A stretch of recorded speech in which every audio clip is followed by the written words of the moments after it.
लूंगा सर, दो मुद्दों में बात करना चाहूंगा। एक तो वित्तीय प्रबंधन को लेकर के बात करना चाहूंगा, और वित्तीय प्रबंधन की बात करने से पहले मैं माननीय मुख्यमंत्री जी का धन्यवाद भी देना चाहूंगा कि जो बजट दिया और भरतपुर के लिए सौगात जो उन्होंने दी हैं, मैं उसके लिए भरतपुर की जनता की ओर से धन्यवाद देना चाहूँगा।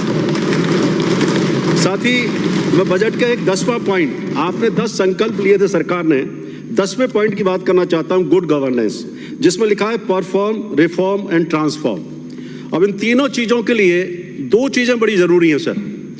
एक तो फाइनेंशियल मैनेजमेंट सरकार कैसे करेगी, किस एफिशिएंसी के साथ करेगी, और फिस्कल डेफिसिट को कम करते हुए और लोगों की आकांक्षाओं को कैसे पूर्ति करे।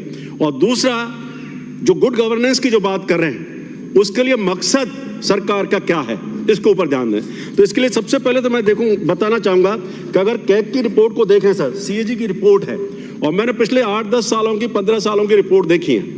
एक ही ऑब्जर्वेशन आता है, सरकार कोई भी रही हो, चाहे इधर की रही हो चाहे उधर की रही हो, वो ऑब्जर्वेशन आता है कि राजस्व व्यय का पूंजीगत व्यय के रूप में गलत तरीके से प्रकटीकरण किया जाता है। ये सब सरकारें कर रही हैं, जो कि नियमों के खिलाफ है, चाहे वो आईजीएस नियम हो, जीएआर नियम हो, चाहे जीएफएनडीआर हो, उन नियमों के विरुद्ध कर रही हैं। तो इसको देखें कि जो ऑफिसर्स हैं वो किस तरह से इस चीज को, जो है, मैं क्या कहूं, मैं मैनिपुलेशन तो नहीं कहूंगा, लेकिन एप्रोप्रिएशन करते हैं। दूसरा, राजस्व की मूल प्राप्ति के बिना राजस्व प्राप्तियों में वृद्धि दिखा दी जाती है, यह भी देखने वाला पॉइंट है।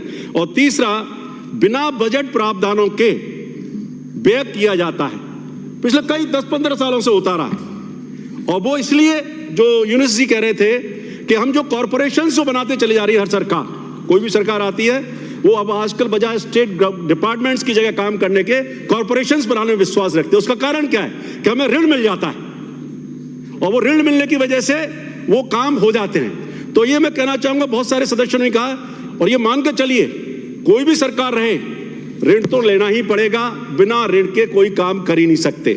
और डेफिसिट फाइनेंसिंग भी आपका बढ़ेगा, फिस्कल डेफिसिट भी बढ़ेगा। बात है गुड गवर्नेंस कैसे दें, तो मैं आपसे अनुरोध करना चाहूंगा माननीय मुख्यमंत्री जी, जो हम नहीं कर पाए, और उसका कारण मैं स्पष्ट रूप से कहना चाहता हूं, ऑफिसर्स नहीं चाहते। एक बिल विचाराधीन है, और वो बिल है Rajasthan guaranteed service delivery bill.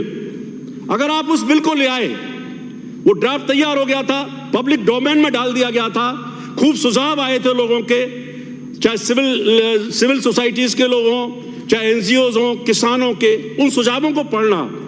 मैं खुद उस विभाग को संभाल रहा था, काफी बहस हुई थी, लेकिन हम नहीं कर पाए। आपसे हमें उम्मीद है कि उस बिल को, अगर गारंटेड सर्विस डिलीवरी बिल आपने ला दिया, तो पब्लिक को बड़ी राहत मिलेगी, और लोअर लेवल का जो करप्शन है, और उसमें हायर लेवल के लोग भी मिल जाते हैं, उस करप्शन को आप रूल्ड आउट कर दोगे। जीरो टॉलरेंस की बात आप कर रहे हैं। मैं आपको शुभकामनाएं देता हूं कि अगर सरकार की स्पष्ट रूप से कोई मंशा है और वो बिल ला दिया आपने, तो मैं समझता हूं आपका नाम स्वर्ण के अक्षरों में इतिहास में लिखा जाएगा। मैं इन्हीं शब्दों के साथ आपका धन्यवाद देना चाहूंगा सर। माननीय विपक्ष के नेता सीताराम येचुरी, एक सेकंड। मेरा सभी माननीय सदस्यों से निवेदन है, जब विपक्ष नेता बोल रहे हो, बीच में कोई नहीं बोले। जब सदन के नेता बोल रहे हो, तो इधर से भी कोई न बोले। इस तरह आप सबसे